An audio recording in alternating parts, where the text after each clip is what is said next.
C'est tout l'effort un peu récompensé de toutes les actions qu'on a menées à travers la ville, à travers nos sportifs, à travers nos dirigeants et nos bénévoles surtout, hein, qui nous ont aidés dans ce challenge. Hein.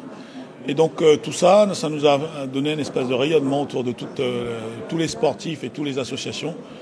L'OMS, à travers l'OMS, on a vu vraiment cette politique de ville à travers le sport et bien sûr dans la continuité par la suite, parce qu'il ne faut pas s'arrêter à là. Hein.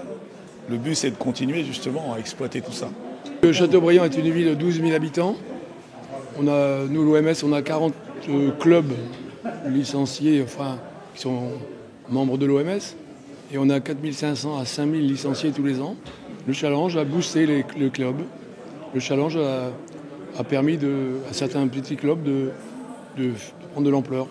On a eu 4 clubs nouveaux qui sont venus à l'OMS, qui sont venus dans le groupe.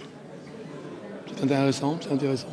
Et donc, bien sûr, des actions aussi qu'on mène à travers une ville sportive, donc c'est-à-dire cibler maintenant des quartiers prioritaires, des clubs, des actions menées vraiment au sein de l'OMS, la mairie, et puis l'intercommunalité, parce qu'on travaille aussi avec l'intercommunalité maintenant. Donc tout ça bien ciblé sur des actions bien précises, sur les féminines, peut-être le sport santé aussi, où on va revenir.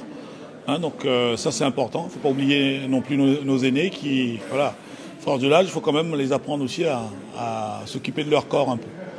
Et on est là pour le présenter justement, d'autres projets de vie. Là maintenant, on a ouvert le sport pour tous dans un quartier de Châteaubriand, un quartier dur.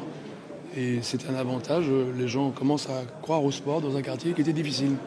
Et, on a fait un challenge aussi sur les nouveaux licenciés cette année. Et on a été surpris un peu du résultat parce qu'il y a des gens qui n'ont jamais fait de sport et qui se sont inscrits pour la première fois dans un club. Donc voilà, on va chercher les gens, on leur dit venez avec nous, on va mettre vos licences à bas prix, bien sûr, on ne peut pas mettre tout gratuit, mais par contre on peut faire un gros effort, la ville et puis l'intercommunalité et bien sûr le club sur l'acceptation des nouveaux licenciés et l'accompagnement, parce que ce n'est pas accepté, il faut l'accompagner aussi. Et donc bien sûr avec une possibilité peut-être de choisir peut-être un club où il va trouver bonheur à un moment donné. C'est surtout ça. Donc voilà. On a fait d'actions sur les enfants de 5 à 16 ans, si vous voulez. 5 à 16 ans.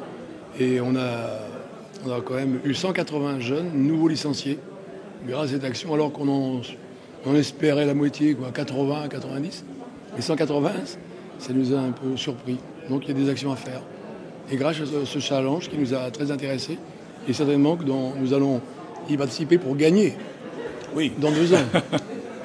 Bon, quand on participe à quelque chose, on essaie d'être le meilleur.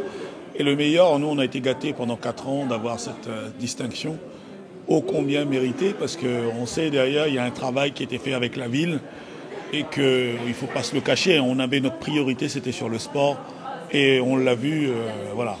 Et on est remercié de ça, et ça nous fait plaisir. Et comme dans le Nord, on est un peu au nord, dans le grand nord du département, on est un peu oublié. Bon, le sport, à travers nos clubs, le vélo, les voltigeurs, le rugby, on n'est pas si mal que ça. Regardez, on a une équipe en CFA. Au niveau de l'équipe B du FC Nantes, c'est quand même pas mal. Pour une ville de 12 000 habitants.